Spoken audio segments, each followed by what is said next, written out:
Y a manera de introducción, quisiera contarles una breve historia de una mujer piadosa cristiana que cayó enferma, una enfermedad muy complicada, y cuando estaba en el hospital, algunas personas que estaban alrededor de ella le preguntaron si quería vivir o si quería morir. Y miren lo que ella contestó. Ella contestó: lo que Dios quiera está bien para mí. Si Él quiere mantenerme viva, pues eso está bien para mí. Y si Él quiere que muera pronto, eso está bien para mí. Pero algunos de los que estaban ahí presentes le preguntaron a esta mujer: si Dios lo dejara a tu voluntad, si tú pudieras escoger, ¿qué escogerías? Y miren lo que esta mujer contestó. Ella contestó: entonces, si Dios me dejara escoger, sin lugar a dudas, lo que yo escogería es que Él decidiera.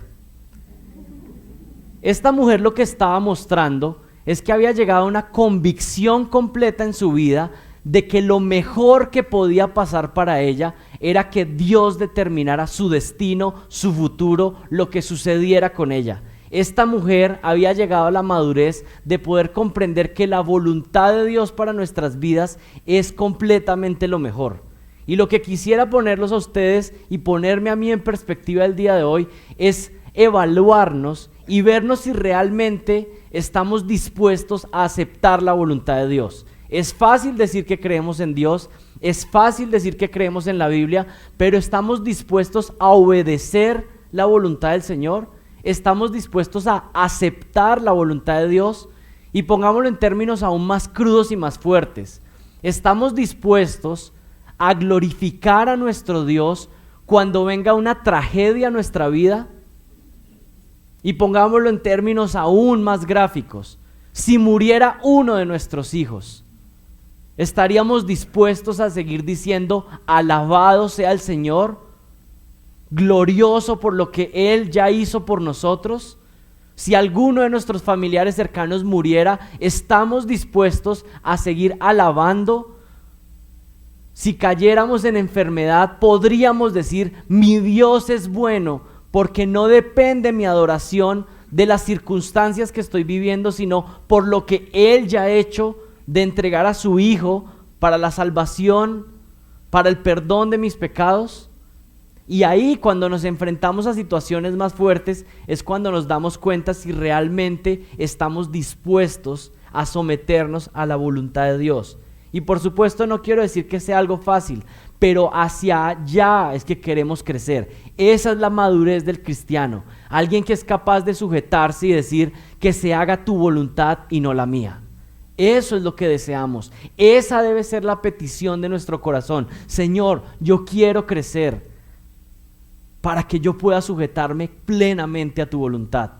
Porque qué fácil es sujetarnos a la voluntad de Dios cuando aparentemente todo lo que pedimos o todo lo que nos agrada, pues parece que está funcionando y saliendo, y el Señor concede estas peticiones. Más difícil es cuando la voluntad de Dios se opone a nuestros planes, y aún en ese momento podemos decir: gloria a Dios, Jesucristo es mi Rey, le adoro.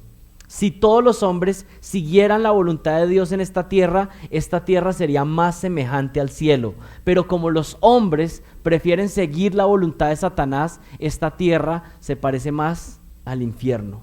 Y mi objetivo esta mañana, con este mensaje y con lo que vamos a estudiar en Marcos 8, del 31 al 33, es que ustedes y yo hoy podamos salir de este salón amando más a Jesucristo, admirándolo, viendo su obediencia y diciendo: qué gloriosa obediencia, qué humildad tan grande la de nuestro Señor Jesucristo. Pero en segundo lugar, mi objetivo es que esta iglesia pueda ser una iglesia que esté dispuesta a cumplir y a sujetarse a la voluntad de Dios, cueste lo que nos cueste.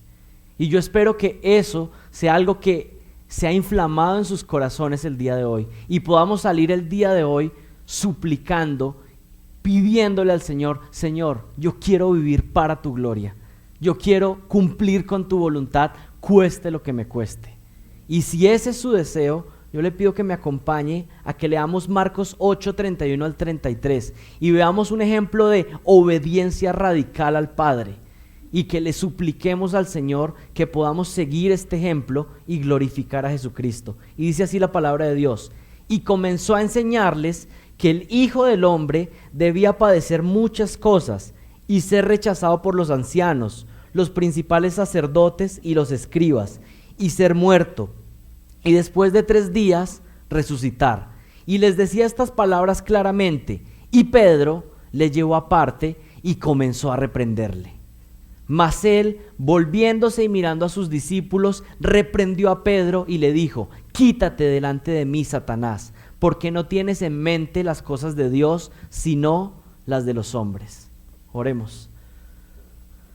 Padre, te suplico que esta mañana, en tu gracia, tú nos permitas comprender tu palabra. Padre, que nos des ojos espirituales para poder ver. Padre, que tu palabra sea como un faro de luz para iluminar a nuestras vidas, Señor. Señor, y yo estoy convencido que aquí en este salón hay personas que aún no te conocen, Señor. Y te suplico que sea tu palabra la que les confronte, que sea tu palabra la que les dé vida nueva, Señor, para que puedan ser regenerados por medio de tu Espíritu y puedan entrar a tu iglesia, Señor. Te pido, Padre Santo, que también aquellos que ya son tus hijos sean edificados y que nos ayudes, Señor, porque queremos vivir una vida de mayor obediencia y de mayor sujeción a tu voluntad, Señor.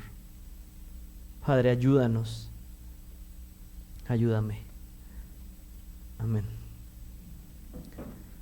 Como les dije, el objetivo es animarnos a adorar a Jesucristo y querer obedecer radicalmente la voluntad de Dios. Y vamos a verlo en 2 secciones, 2 partes. Pero el primer punto esta mañana es una disposición absoluta para cumplir la voluntad de Dios. Eso es lo que vemos en la vida de Jesucristo, una voluntad absoluta para cumplir la voluntad de su Padre. Estaba dispuesto a cumplir la voluntad del Padre en su ministerio terrenal en esta tierra. Y miren el versículo 31. Y comenzó a enseñarles que el Hijo del Hombre debía padecer muchas cosas. Y podemos ponernos en contexto. Hace algunas semanas, no estamos en Marcos, pero podemos recordar lo que había sucedido en la sección anterior. ¿Recuerdan? Jesús había interrogado a sus discípulos y les había preguntado: ¿quiénes dicen las personas que soy yo? ¿Y recuerdan qué contestaron los discípulos? Bueno, algunos dicen que tú eres Elías, algunos dicen que tú eres Juan el Bautista, algunos que tal vez eres un profeta, el último de los profetas que ha sido enviado.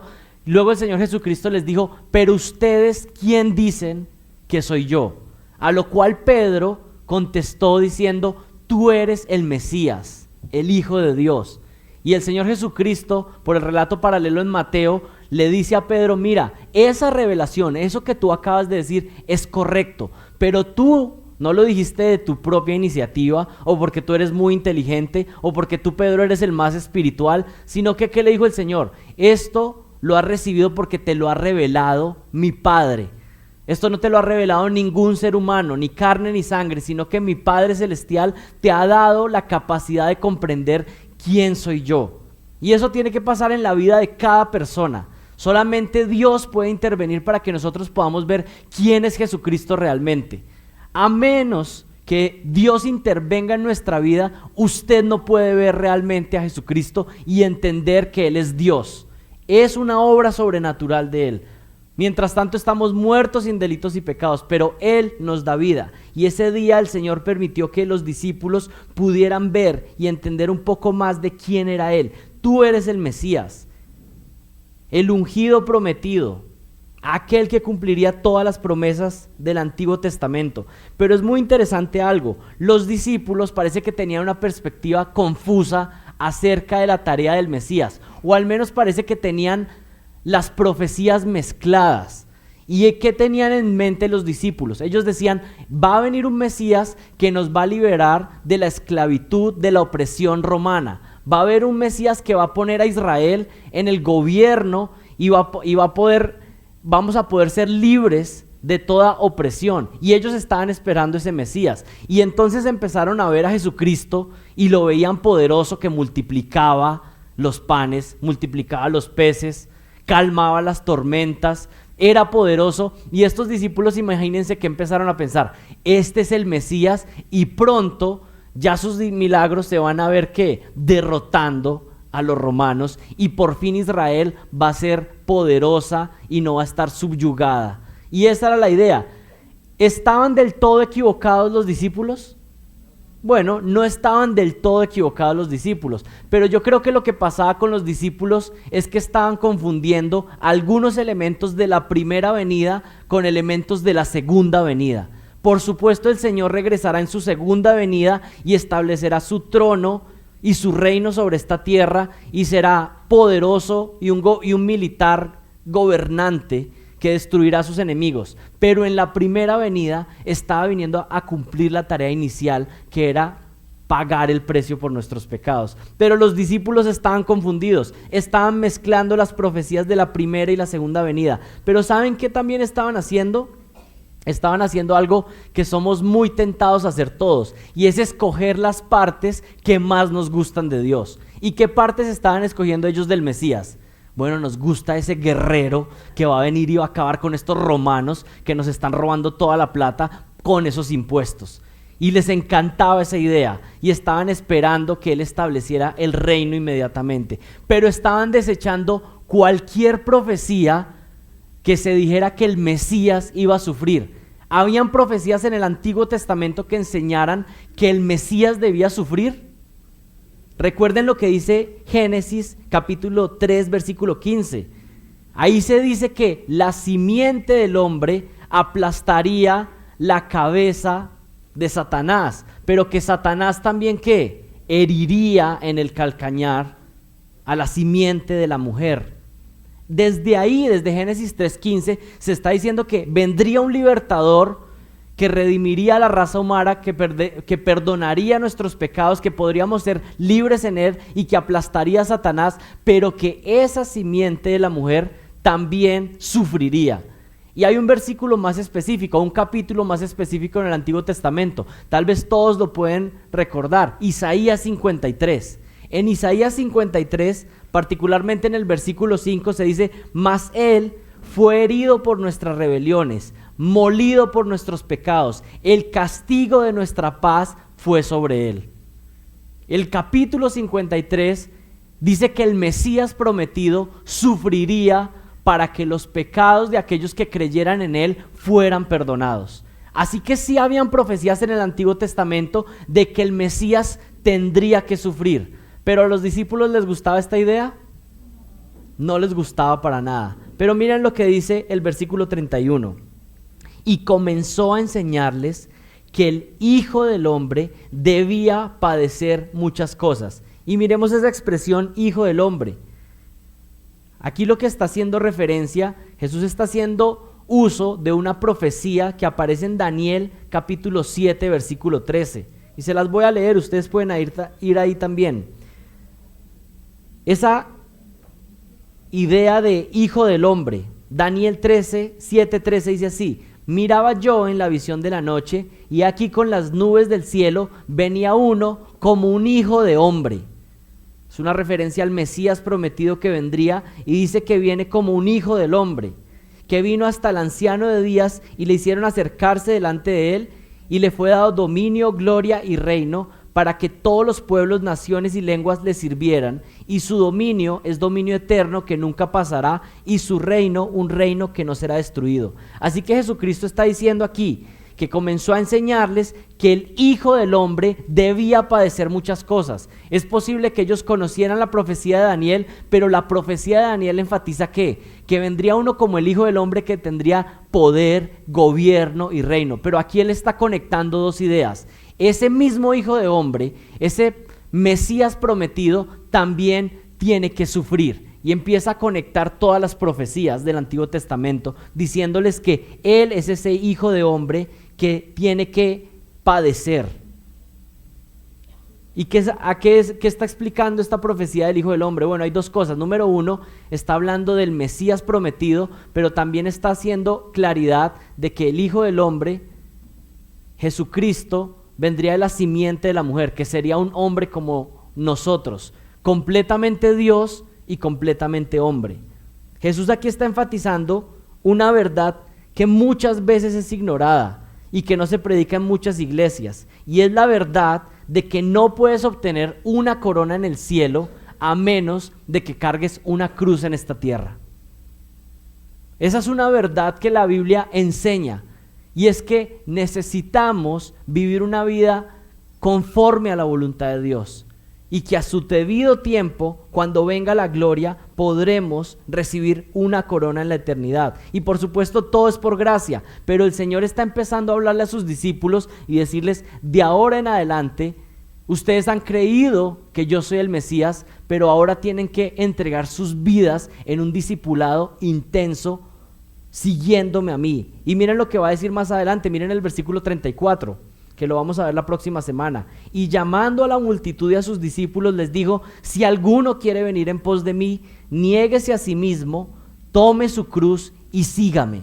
Porque el que quiera salvar su vida la perderá, pero el que pierda su vida por causa de mí y del evangelio la salvará. El Señor estaba empezando a introducir esta idea de que la prioridad de Él y la prioridad de sus discípulos era cumplir con la voluntad del Padre. ¿Cuál era la tarea de Jesús? ¿Cuál era su máximo deseo en su ministerio terrenal? Cumplir con la voluntad del Padre. Y por eso es que les dice en el versículo 31, comenzó a enseñarles que el Hijo del Hombre, el Mesías prometido, la simiente de la mujer, debía padecer muchas cosas. Era parte del plan. Costara lo que costara, Él debía cumplir la voluntad de Dios.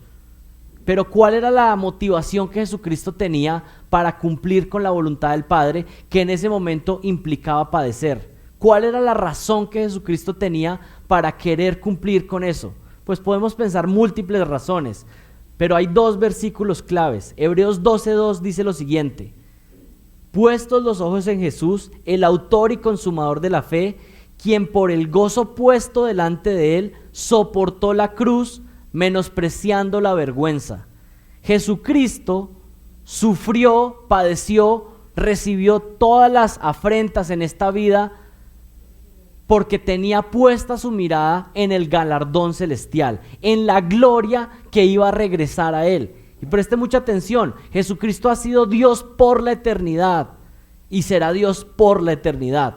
Desde el inicio, Él es Dios desde la eternidad y había tenido una gloria eterna con el Padre, pero en un momento Él decide entrar en la humanidad y hacerse hombre, y en un sentido nunca dejó de ser Dios, pero en un sentido limitó algo de su gloria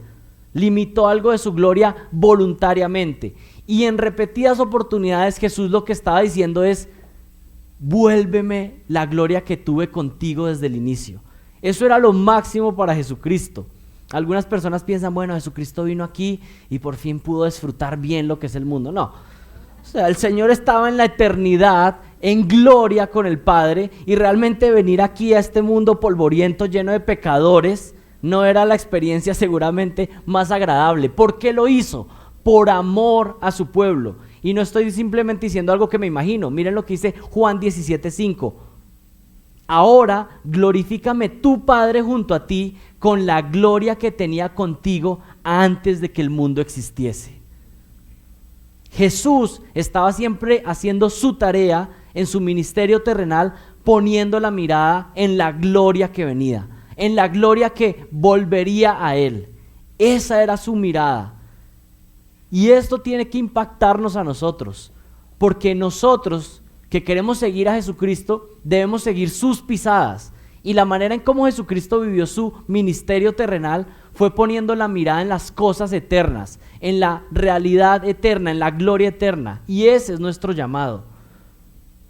Algunas personas dicen: bueno, es que eso de estar pensando en el cielo, y como que hay personas que se pueden volver como demasiado fanáticas o demasiado espirituales, y pensando en el cielo pues no van a hacer las cosas en esta tierra. O hay personas que dicen: bueno, si usted se la pasa pensando en el cielo, entonces no va a trabajar en esta tierra en estos días porque se la pasa como en la nebulosa. Pero realmente eso no es de lo que habla la Biblia. La Biblia habla de personas que ponen su mirada en lo que viene después de la muerte, en la resurrección. Y esas personas que están pensando en qué va a pasar, en cuál va a ser su tesoro celestial, ¿saben qué ha pasado a lo largo de la historia? Aquellos que han puesto su mirada en las cosas celestiales son los que han logrado las cosas más impactantes e importantes en esta tierra. ¿Por qué? Porque lo que hicieron durante su existencia terrenal lo hicieron con una meta puesta en la eternidad. Son personas que invierten su vida para la gloria de Dios, para lo eterno, y por eso tienen un impacto en esta vida. El Señor Jesucristo, por supuesto, es el ejemplo número 1 de alguien que vivía para la gloria venidera. Por el gozo puesto delante de él, soportó la cruz, menospreciando la vergüenza. Jesús estaba instruyendo a sus discípulos, enseñándoles que estaba dispuesto a sufrir en este mundo si fuera necesario. ¿Por qué? Porque ese era el único medio de salvación, pero también porque tenía puesta su mirada en la gloria eterna. Miren el versículo 31. Y comenzó a enseñarles que el Hijo del Hombre debía padecer muchas cosas y ser rechazado por los ancianos, los principales sacerdotes y los escribas y ser muerto, y después de 3 días resucitar. Y les decía estas palabras claramente.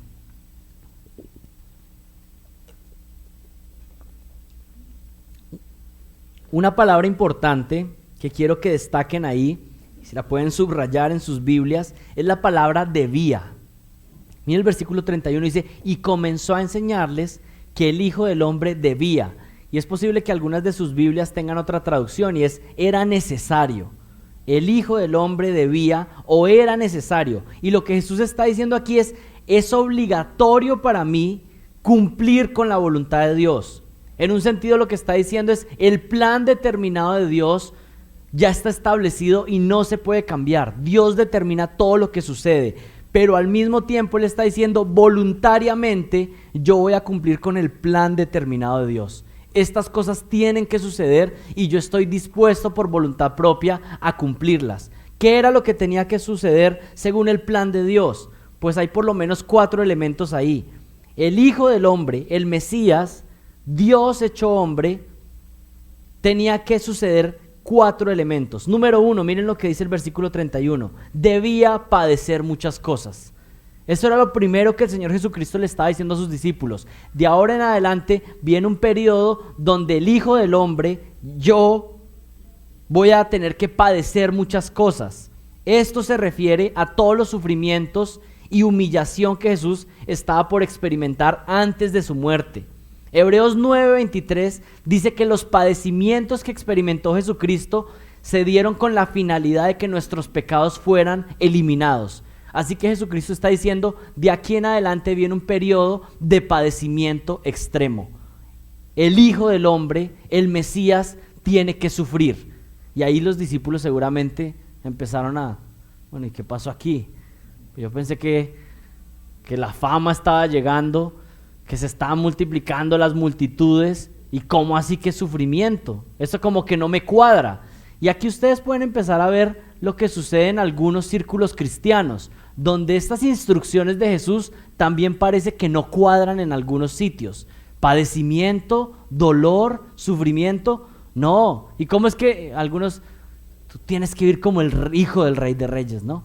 Bueno, vamos a ver cómo vivió el Hijo del Rey de Reyes en esta tierra.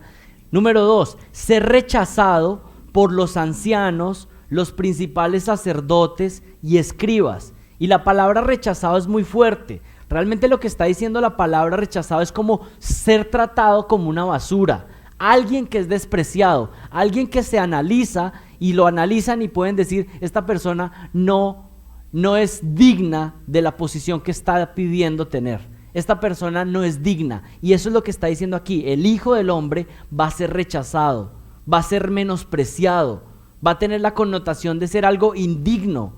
Se van a burlar de su estatus, y eso fue lo que hicieron los líderes políticos y religiosos de la época en que el Señor Jesucristo hizo su ministerio terrenal. Lo vieron y es como si hubieran concluido, este es un charlatán, este es alguien que no tiene importancia. ¿Y qué terminaron haciendo con él? Lo mataron. Y es la siguiente expresión que el Señor Jesucristo dice que era necesario que sucediera. ¿Qué era necesario? Ser muerto. Y este es el tercer elemento que Jesucristo enfatiza. Y la palabra que se utiliza aquí en el original es una palabra que significa eliminar a alguien por medio de violencia.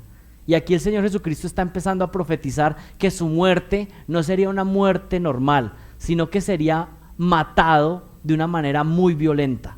Y por supuesto los discípulos, ustedes pueden ponerse ahí en la escena, están ahí, acaban de decir, tú eres el Mesías, tú eres el que va a gobernar este mundo, tú eres el que va a derrotar a todos los ejércitos enemigos y Jehová va a poder ser exaltado sobre todas las naciones.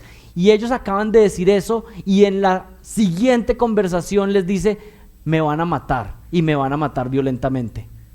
Imagínense, pónganse en la escena y entiendan el choque que debieron tener los discípulos. ¿Por qué? Porque su mente estaba puesta solamente en las cosas de los hombres, en las cosas de esta tierra. Pero miren el cuarto elemento, lo que Jesucristo estaba profetizando. ¿Qué debía pasar después de ser muerto?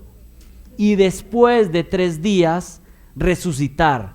Jesús sabe el final de la historia y en un sentido, ¿qué les está dando a los discípulos? Les está dando ánimo, les está dando esperanza, les está diciendo, esto va a pasar, voy a padecer, voy a ser rechazado, me van a matar, pero al 3er día voy a resucitar. Pero miren lo interesante de esto, ¿qué hicieron los discípulos y particularmente Pedro como un representante de ellos? Ignoró completamente la promesa de esperanza y simplemente se enfocó en ¿qué? En la primera parte. Eso no puede suceder, que te pase esto. Y eso pasa muchas veces en nuestras vidas. Estamos viendo solamente la parte del sufrimiento y se nos olvida la gloria venidera, que sería la que nos daría fuerza para pasar la prueba en esta vida. Necesitamos tener la mirada puesta en lo celestial, en lo que viene. Y por supuesto aquí estoy hablando para personas que están en Cristo Jesús. Si usted no está en Cristo Jesús, si usted no cree en Él, si usted no se ha arrepentido de sus pecados, si usted sigue viviendo una vida de pecado, si usted sigue en sus patrones como ha vivido toda su vida y Jesucristo aún no es su Rey y su Salvador, por supuesto usted no tiene ninguna esperanza en la eternidad.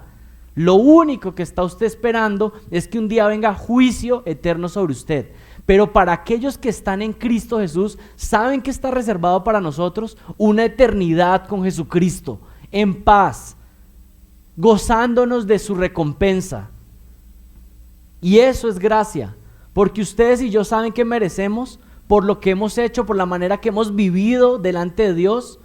Nosotros merecemos el juicio eterno, porque todos hemos fallado delante de Dios. Pero ¿sabe qué dice la Biblia? La Biblia dice que Dios es un juez que un día decide salvar a aquellos que depositan su confianza en Él y declararlos justos. Pero ¿saben qué significaría simplemente declarar justo a alguien? Que un juez está en su estrado y le dice al acusado, ¿sabes qué? Tu deuda está cancelada. Eres perdonado, ya no tienes que ir a la cárcel. ¿Ese es el evangelio? Ese es un evangelio parcial. Simplemente al acusado se le está diciendo, estás perdonado, ya no tienes que ir a la cárcel. Pero ¿sabe qué es lo que hizo Dios con aquellos que Él salva? Le está diciendo a ese acusado, tú eres culpable y necesitas pagar tu deuda. Pero como no tienes la capacidad de pagarla, ¿sabes qué? Voy a enviar a mi hijo para que pague por ti la deuda. Y no solamente te voy a declarar justo, sino que ¿saben qué dice? Es como si el juez se bajara de su estrado y le dijera al delincuente por el cual murió su hijo, le dice, ¿sabes qué? Te voy a adoptar en mi familia. Ahora tú vas a ser mi hijo. Y todas mis riquezas y todo mi poder y todas mis bendiciones ahora están para ti. Ese es el evangelio.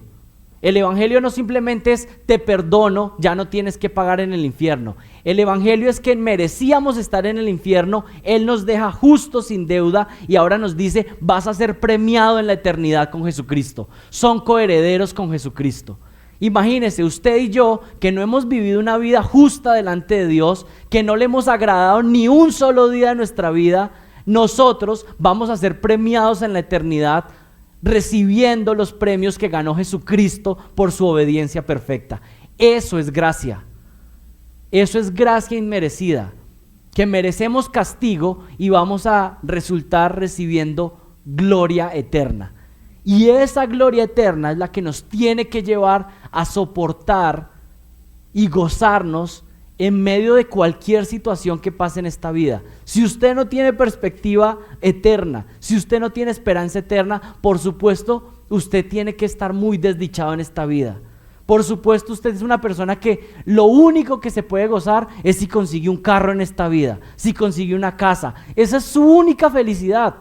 Eso es lo único que usted tiene.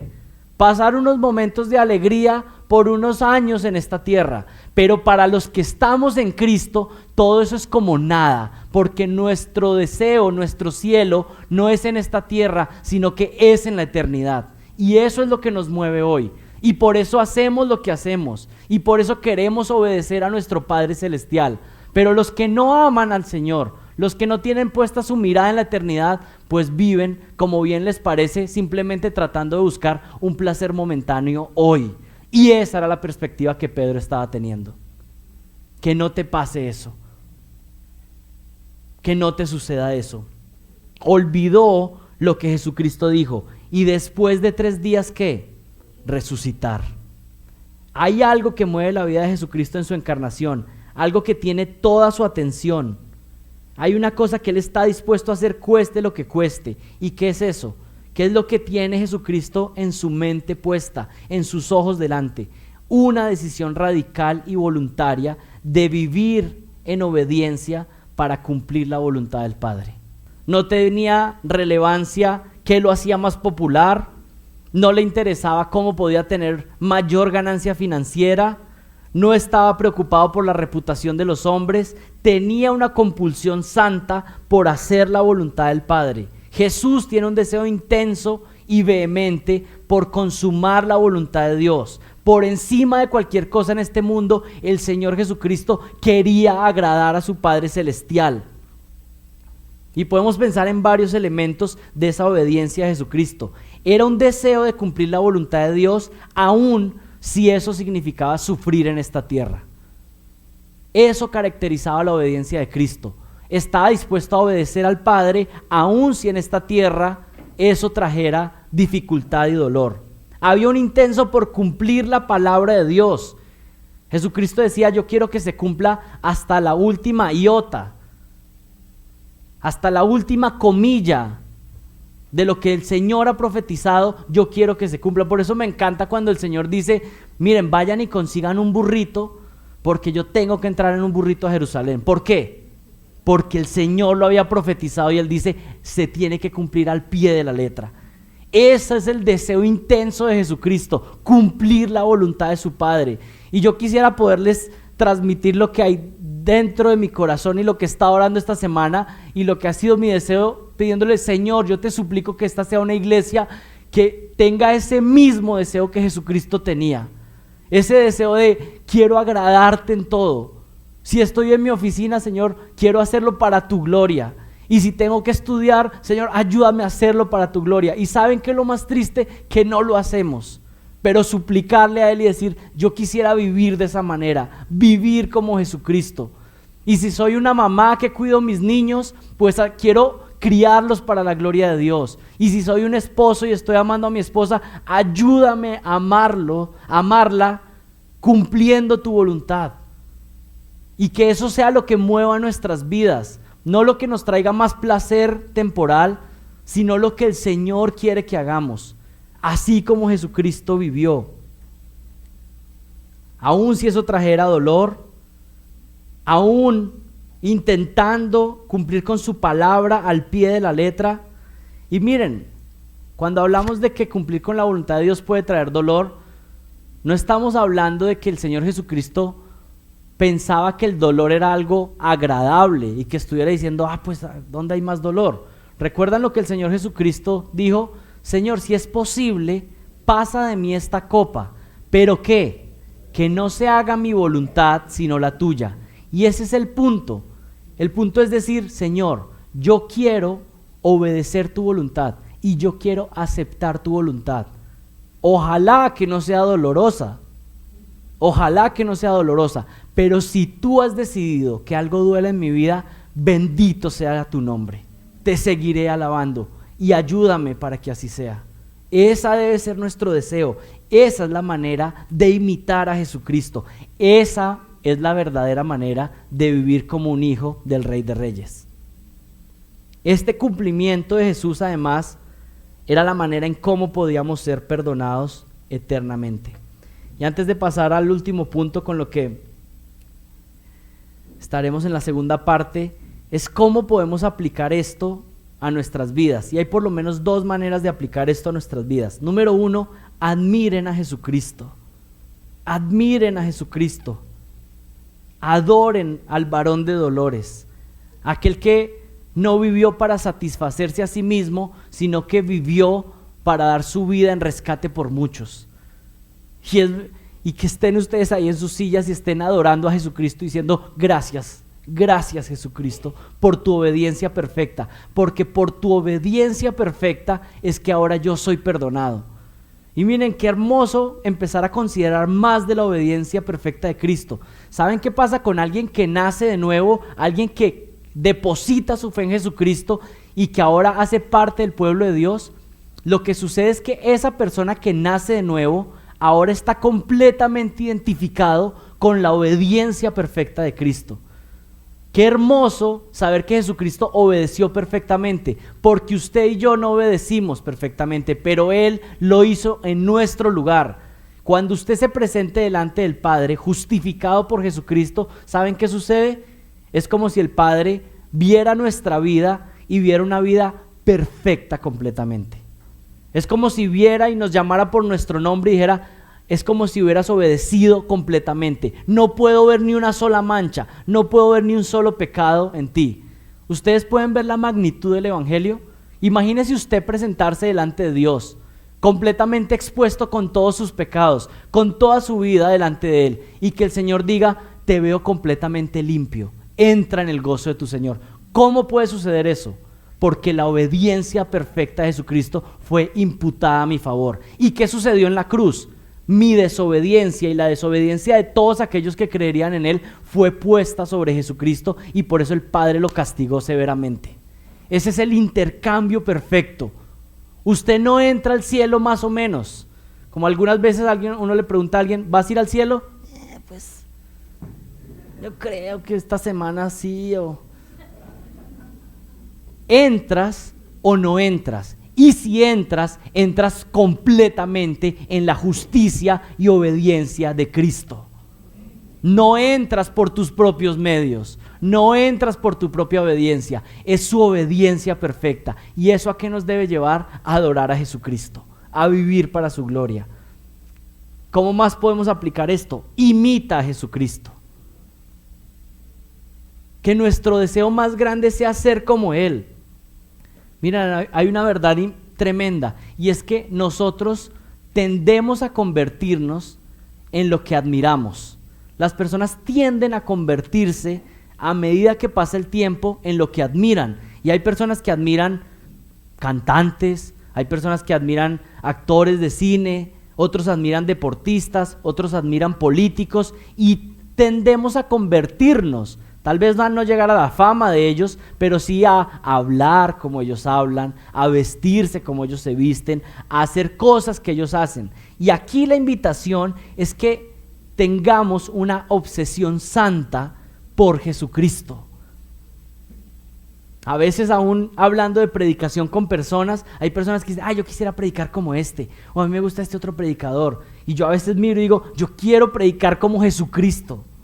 Quiero ser como Él, y quiero hablar como Él, y quiero obedecer como Él, y quiero vivir mis relaciones de familia como Jesucristo vivió sus relaciones de familia, y quiero hacer discípulos como Jesucristo hizo discípulos.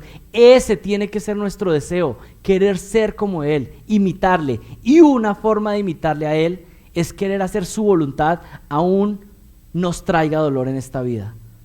Aceptar su voluntad, así como Jesucristo aceptó la voluntad del Padre. Esto es una evidencia de que hemos nacido de nuevo. Mire, usted no ha nacido de nuevo porque asiste a una iglesia de sana doctrina. Usted no ha nacido de nuevo porque se bautizó en el agua. Usted no ha nacido de nuevo porque se sabe versículos bíblicos. Usted no ha nacido de nuevo porque ha escuchado todos los sermones de un predicador famoso. Eso no lo hace nacer de nuevo. ¿Saben cuál es una muestra de que usted ha nacido de arriba? Que su mirada está puesta en las cosas de arriba. Pero ¿saben cuál es una muestra de que usted solo ha nacido en esta tierra temporal? Que su mirada solamente está puesta en las cosas de esta tierra. Pero uno que ha nacido de nuevo, uno que ha nacido de arriba de los cielos, tiene su mirada puesta en la eternidad. Su ciudadanía está en los cielos. Imitemos a Jesucristo. Recordemos que la gloria venidera es más grande que los sufrimientos de esta tierra. Y quiero preguntarles, ¿están dispuestos a sufrir y padecer por el nombre de Jesucristo? ¿Es para ti la gloriosa recompensa eterna más grande que los sufrimientos de este mundo? Y quiero hacerlo aún más práctico, porque ahorita todos contestaron sí en voz alta. ¿Estás dispuesto a sufrir financieramente por hacer algo que es la voluntad de Dios? Es decir, ¿estás dispuesto a que tu ganancia financiera disminuya porque Dios te está diciendo que debes hacer algo y debes obedecer? ¿Estás dispuesto a sufrir por una relación difícil con alguien debido a que ahora lo vas a llamar y lo vas a exhortar en su pecado? ¿Estás dispuesto a sufrir? ¿O es más fácil que la relación siga como más o menos ahí? ¿Pero estás dispuesto a sufrir realmente por cumplir la voluntad de Dios? Y lamentablemente es fácil decir que sí, pero en el día a día es más difícil obedecer su voluntad. Pero el Señor nos está llamando hoy a que vivamos para su gloria. Y quiero preguntarles particularmente a cada uno de ustedes, ¿hay algo que Dios te está diciendo que tienes que obedecer? Pero como no quieres sufrir, como no quieres soltar ese ídolo, entonces sigues cometiendo el mismo pecado cuando Él te está diciendo que obedezcas, que traerá una recompensa eterna.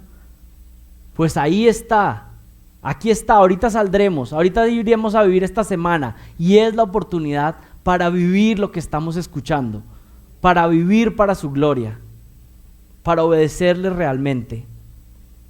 Por eso leímos Hebreos 11 esta mañana. Recuerdan que leímos y vimos que algunos habían tapado bocas de leones, algunos habían pasado por tierra seca cuando se abrió el mar, pero otros que recibieron por su fe, fueron aserrados, fueron matados. Y realmente yo quisiera corregir una idea que tal vez algunos de ustedes han sido permeados con años de mala instrucción, y es esa idea de que si yo soy un hombre de fe, si yo soy una mujer de fe, entonces solo pueden pasar cosas placenteras en mi vida. O no sé si ustedes han escuchado o han sido permeados por esa idea de que esta persona está sufriendo esta situación y es porque le falta fe, tiene falta de fe. Eso es diabólico, es una enseñanza maligna. Esa fue la enseñanza que Satanás, con la enseñanza que Satanás quiso tentar al Señor Jesucristo.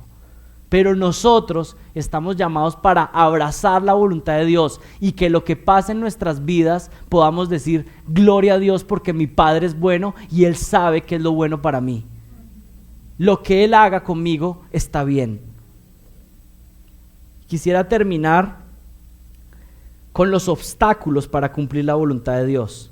Los obstáculos para cumplir la voluntad de Dios. ¿Cuáles son las barreras para cumplir la voluntad de Dios? Y hay por lo menos 3 barreras. Y me tomé la tarea y me tomó unos minutos, así que espero que lo valoren. Hice un acróstico para ustedes. ¿Saben qué es un acróstico? La primera letra, con eso se arma una palabra con los 3 puntos. Bueno, el acróstico es ore, ore. Pero estos 3 obstáculos, ¿cuáles son? Orgullo, o amor a nuestra propia sabiduría. El segundo es resistencia satánica, resistencia satánica. Y el tercero es el amor por este mundo. Orgullo, resistencia satánica y el amor por este mundo. Ore. Y de una vez se acuerdan qué es lo que hay que hacer, ¿no? Jesús enfrentó estos 3 obstáculos que nosotros también enfrentaríamos al querer hacer la voluntad del Padre. ¿Cuál es el primer obstáculo? Orgullo. El deseo de cumplir con nuestra propia sabiduría el plan de Dios. Miren el versículo 32. y les decía estas palabras claramente, y Pedro le llevó aparte y comenzó a reprenderle. Jesús les estaba revelando el plan claramente, sin oscuridad, les estaba diciendo: yo soy su maestro, les he probado que vengo de arriba, que soy el Mesías prometido, soy la imagen del Dios invisible. Dios mismo les estaba hablando en ese momento, pero miren lo que hace Pedro. ¿Qué hace Pedro? Y ya conocemos al buen Pedro, ¿no? Parece, por la manera en que está escrito el texto, que Pedro detuvo al Señor Jesucristo y se lo fue llevando aparte. Y miren la osadía de Pedro, es decir, el Señor Jesucristo les está diciendo: voy a padecer, van a pasar estas situaciones, voy a resucitar. Y como que cuando el Señor Jesucristo está hablando y explicándoles, Pedro, y parece que lo que Pedro está haciendo es como: tengo que reprenderte, pero no quiero hacerlo en público. Voy a hacerlo en privado para pues que tú no seas avergonzado delante de los demás. Orgullo, altivez, la propia sabiduría. Y miren lo interesante, Pedro, ¿de qué situación viene? Pedro acaba de ser exaltado por Jesucristo diciéndole: lo que dijiste que yo era el Mesías no te lo reveló ni sangre ni carne, sino mi Padre. Pero miren lo que sucede con el mismo Pedro unos minutos después. Es reprendido por su actitud orgullosa, por querer hacer el plan de Dios a su propia manera. Pedro le llevó aparte y comenzó a reprenderle. Y la palabra reprender significa presentar desaprobación fuerte por lo que alguien está haciendo o planea hacer. Es censurar a alguien porque sus ideas o sus acciones son incorrectas. La palabra reprender es muy fuerte en las Escrituras y Marcos utiliza la palabra reprender en múltiples oportunidades. Por ejemplo, en Marcos 1:25 se narra cómo Jesús reprendió a un demonio y se utiliza la misma palabra que Pedro utilizó para referirse a lo que Pedro estaba haciendo de reprender al Señor Jesucristo. Cuando el Señor Jesucristo reprendía a los demonios, era una acción de callarlos, de mostrar autoridad. ¿Y saben en qué otro lugar se utiliza esa palabra? Cuando el Señor Jesucristo calma la tormenta y calma las aguas, que les dice que se aquieten, que se queden calmadas, se utiliza esa misma palabra para decir que el Señor Jesucristo reprendió las aguas. ¿Y qué está diciendo ahí? Se estaba poniendo en autoridad. El Señor Jesucristo se puso en autoridad sobre los demonios, se puso en autoridad sobre las fuerzas naturales, y en esta ocasión, ¿quién se está poniendo en autoridad? Pedro sobre el Señor Jesucristo, diciéndole: esto es lo que tú tienes que hacer. Y no sé si han notado, pero algunas veces nuestras oraciones parecen así, como dándole indicaciones. Y haz esto así, y no vayas a hacer esto otro, porque nuestra propia sabiduría, creyéndonos sabios en nuestro propio conocimiento. Y tenemos múltiples ejemplos en la Escritura de personas que actuaron de esta manera, queriendo cumplir las promesas de Dios, pero en sus propios términos. ¿Recuerdan a Sara? Se le prometió un hijo y ella quiso cumplir la promesa haciéndolo a su manera, no esperando la voluntad de Dios, sino haciéndolo en sus términos. ¿O recuerdan a Moisés? Se le dio una instrucción, ¿y qué hizo él? Cuando el Señor quería mostrar misericordia de su pueblo y que Moisés les hablara con compasión, Moisés llegó y les habló con una palabra dura y fuerte cuando el Señor le había dicho que quería mostrar compasión. Y Moisés fue y golpeó la piedra más de lo que se le había indicado. ¿Y qué sucedió con Moisés? Recibió una disciplina tremenda, y es que Moisés no pudo entrar a la tierra prometida. Y aquí quiero que presten atención a esto. Moisés era un amigo cercano y personal de Dios. Es más, cuando hablaba con él, su rostro salía resplandeciente. ¿Y saben qué hizo Dios con Moisés después de no seguir lo que él le había decretado en su voluntad? Lo disciplinó. Y él era un amigo personal y cercano. ¿Y saben qué? Nosotros a veces somos osados pensando y diciendo: ¿sabes qué? Tú me estás instruyendo a que haga esto y yo voy a seguir lo contrario a lo que tú me estás diciendo, y pensamos que no vamos a recibir las consecuencias. Moisés era supremamente cercano al Señor y recibió las consecuencias y no entró a la tierra prometida, y la disciplina vino. Ahora ustedes y yo nos creemos más importantes que Moisés, o con una relación más íntima que Moisés. El Señor no hace acepción de personas. El Señor no dijo, ay, como es Moisés, él sí lo voy a dejar entrar a la tierra prometida. Esa generación no entró y Moisés tampoco, porque el Señor no hace acepción de personas. Y a veces ustedes y yo, muy en lo interno del corazón, decimos, es que yo soy uno de los favoritos de Dios. Bueno, si ese llegara a ser el caso, pues la disciplina vendrá mucho más fuerte a aquellos que son cercanos al Señor. Número 2, obstáculo número 2, resistencia satánica. Resistencia satánica. Miren el versículo 33. Mas él, volviéndose y mirando a sus discípulos, reprendió a Pedro y le dijo, quítate delante de mí, Satanás. Pedro se lleva al Señor Jesucristo, lo reprende, le empieza a decir que no le acontezca esto, y el Señor Jesucristo, volviéndose, dice que mira a todos los discípulos, y esto nos da una indicación de que es posible que el resto de los discípulos estuvieran pensando lo mismo. Solamente Pedro había venido como un representante, pero él los exhorta a todos y les dice, ustedes están confundidos, ustedes están poniendo la mirada en el lugar equivocado. Jesús entiende que la idea de Pedro de animarle a no ir a la cruz y evitar el sufrimiento es una idea satánica. Y con esto quiero aclarar algo. Muchas veces por el contexto en el que se ha creído que todo lo satánico es como personas con capas negras y entonces que sacrifican animales. Bueno, pues seguro hay unos satánicos con eso, pero realmente yo creo que esos son los más insignificantes. ¿Saben cuál es el ataque satánico más poderoso?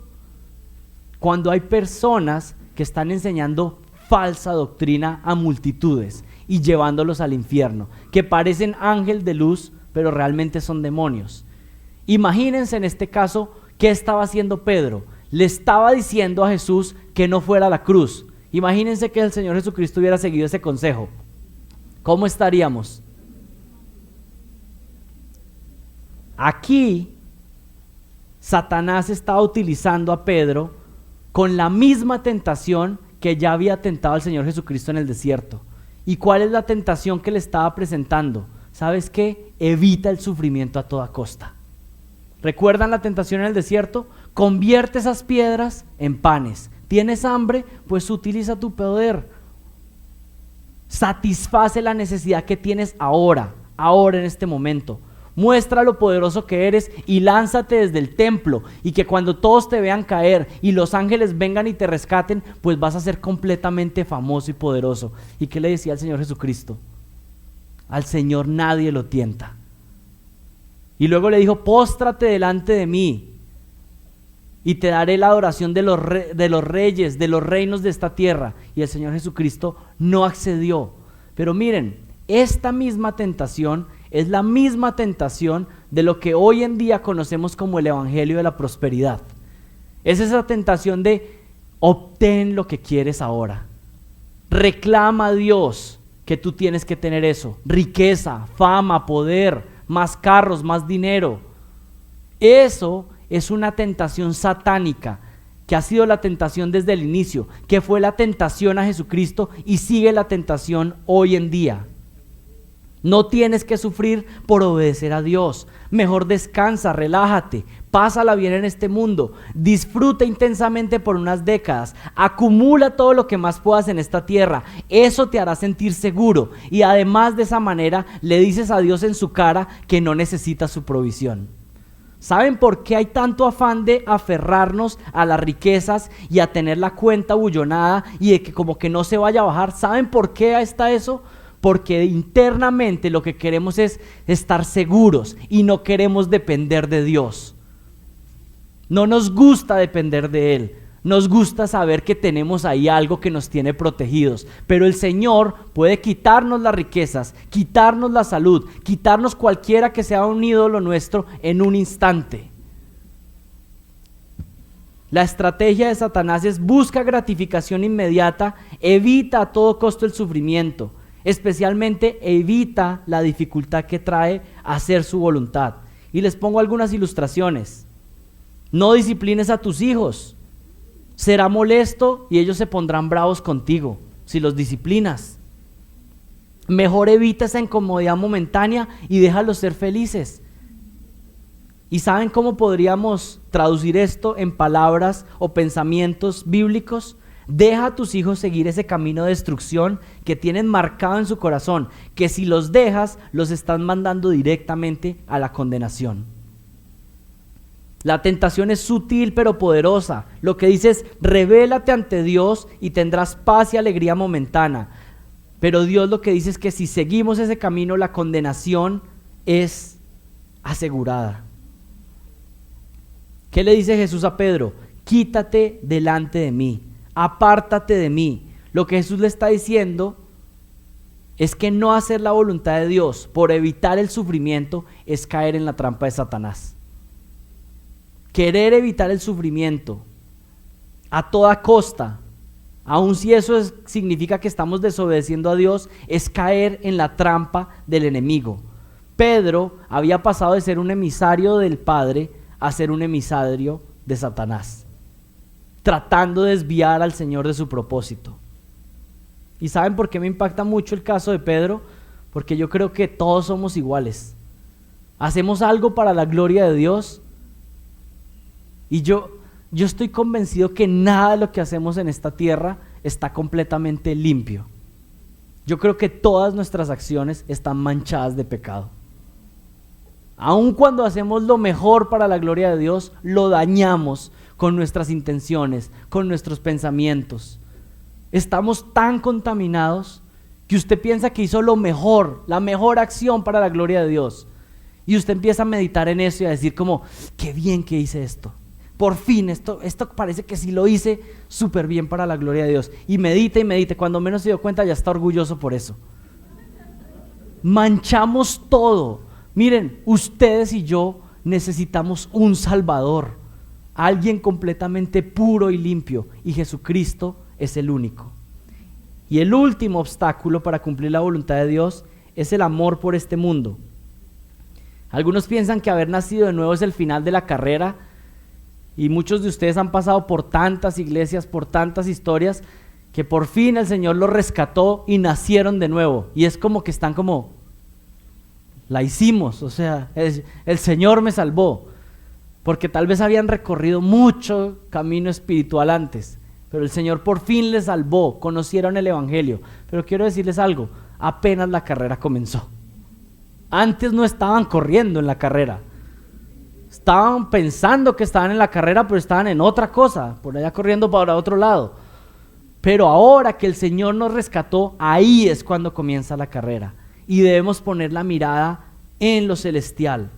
En esta carrera tenemos varios enemigos. Ya vimos que lo primero es el orgullo, correr esta carrera según nuestra propia sabiduría. Segundo, vimos que hay enemigos, es como que estamos corriendo la carrera y Satanás y sus enemigos están lanzando ataques, tentaciones para que deseemos no obedecer al Señor y tener siempre satisfacción en este mundo. Pero en tercer lugar, hay un distractor, que es el amor por este mundo. Y pónganse ahí en la imagen de un corredor que va en una maratón y se detiene a mirar las vallas publicitarias. Y en las vallas publicitarias dice, el que se gane esta carrera se va a ganar tantos millones. Imagínense el corredor que quiere ganar la carrera y se detiene a pensar, ¿qué voy a hacer con todos esos millones? Y empieza a soñar y a decir, ¿y qué podría hacer? Y mientras tanto, otros van siguiendo. Y eso es lo que pasa con las distracciones de este mundo, buscando cómo tener el cielo en esta tierra, distrayéndonos con lo que ofrece este mundo. Así de necio es el corredor cristiano que se desconcentra en su carrera queriendo obtener el premio antes de tiempo. Y eso quiere decir estar enamorado de las cosas que ofrece este mundo, la comodidad, el placer y la vanidad. Y miren cómo termina el versículo 33. Mas él, volviéndose y mirando a sus discípulos, reprendió a Pedro y le dijo, quítate delante de mí, porque no tienes en mente las cosas de Dios, sino las de los hombres. ¿Qué le está diciendo Pedro? Estás poniendo tu mirada en la tierra y no en lo celestial. Estás buscando la comodidad y el triunfo terrenal de inmediato y estás distraído. Tienes puesta la mirada en lo temporal y no en lo eterno. El mismo Pedro, que acaba de declarar que él es el Mesías, ahora está siendo utilizado como una herramienta de Satanás. ¿Dónde está tu tesoro? ¿Dónde está el tesoro de ustedes? ¿Dónde está nuestro tesoro? ¿Queremos hacer la voluntad de Dios realmente o estamos viviendo para la satisfacción momentánea, para lo que nos produzca placer ahora y aquí? ¿O realmente estamos viviendo para la gloria de Dios? Quiero decirles algo, con esto termino. Los historiadores dicen que Pedro fue condenado a muerte por crucifixión. Este mismo Pedro que un día le estuvo diciendo al Señor: no vayas a la cruz, no padezcas. Este mismo Pedro que después negó al Señor Jesucristo, y cuando le dijeron: ¿tú lo conoces? ¿Tú hablas como uno de ellos? Él dijo: no tengo nada que ver con él. ¿Por qué? Porque quien quería evitar el sufrimiento estaba amedrentado, estaba lleno de miedo, poniendo su mirada solamente en lo temporal. Pero ¿saben qué pasó con Pedro cuando lo llamaron a crucifixión? ¿Saben qué contestó un Pedro transformado, un Pedro maduro, un Pedro lleno del Espíritu Santo? ¿Saben qué dijo Pedro? No me crucifiquen como a mi Señor. Yo no soy digno de morir como mi Señor Jesucristo. Crucifíquenme de cabeza. ¿Y saben qué ha pasado con este Pedro? Ahora este Pedro es un hombre completamente transformado, que está listo para cumplir la voluntad de Dios, cueste lo que cueste. Y esa es mi oración por esta iglesia, que estemos listos a vivir y a morir si es necesario para cumplir la voluntad de Dios. Espero haberlos convencido que ese sea su máximo deseo y que podamos orar al Señor y suplicarle: Señor, quiero vivir para tu gloria. Oremos.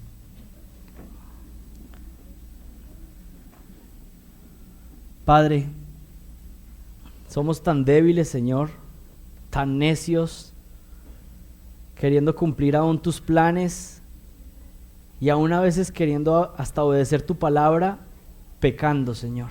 Somos tan necios, hay tanto orgullo, Señor, en nuestro corazón. Te pedimos que nos limpies y que nos perdones, y que nos ayudes, Señor, a vivir para tu gloria, no solamente queriendo obedecer, Señor, pero también aceptando tu voluntad. Padre, yo te suplico para que cuando venga el momento de prueba en nuestras vidas, para que cuando venga el momento de prueba para esta iglesia, Señor, nosotros podamos ser fieles a ti y seguirte adorando, seguirte exaltando, Señor. Padre, que así como Job, que se le quitó todo, pero al final pudo entender y seguirte glorificando, Señor, y su fe fue indestructible. Yo te suplico esa clase de fe para nosotros, una fe que no puede ser destruida ni aun con las peores circunstancias en esta vida, Señor. Y que si aún viene enfermedad, podamos seguir diciendo: Jesucristo es bueno. Y si vienen dificultades financieras, podamos seguir diciendo: mi tesoro y mi perla es Jesucristo. Y que si tenemos situaciones dolorosas a nuestro alrededor, podamos seguir diciendo que tú eres nuestra porción, que tú eres nuestra herencia. Padre, ayúdanos, porque no vivimos de la manera que deberíamos vivir, reconociendo que nuestro máximo tesoro, que la perla de gran valor, que lo más valioso que tenemos es a nuestro Señor Jesucristo, y que no necesitamos nada más, Señor. Pero qué bueno saber que tú aún nos añades cosas que son secundarias. Padre, bendícenos y ayúdanos a vivir para tu gloria. Te lo pido en el nombre de Jesucristo. Amén.